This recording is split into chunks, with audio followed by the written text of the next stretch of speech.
તો હાલ પ્રયાગરાજમાં મહાકુંભ ચાલી રહ્યો છે। કરોડો શ્રદ્ધાળુઓ દરરોજ લગાવી રહ્યા છે આસ્થાની ડૂબકી। જોકે હવે અમદાવાદમાં પણ આપને મિની કુંભ જેવો જ માહોલ જોવા મળશે।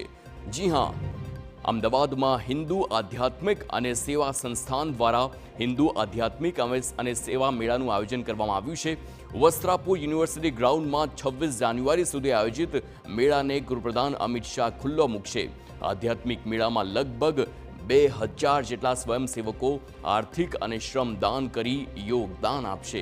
તેમાં સમાજના કેટલાક શ્રેષ્ઠીઓ પણ યથાશક્તિ ફાળો આપે અને આયોજનમાં ભાગ લઈ રહ્યા છે। આધ્યાત્મિક મેળાનું આયોજન કરવા પાછળનો મુખ્ય ઉદ્દેશ સનાતન ધર્મને આગળ લઈ જવાનો છે। ઉપરાંત પશ્ચિમી સંસ્કૃતિ તરફ ઢળી રહેલા યુવાનો સનાતન ધર્મ શું છે અને તેનો ઇતિહાસ શું છે તેની માહિતી મેળવી શકે તે છે। તો ગુજરાતના અને દેશના 11 જેટલા મંદિરોનું પણ ટેકનોલોજીના માધ્યમથી જીવંત પ્રસારણ નિહાળી શકાશે।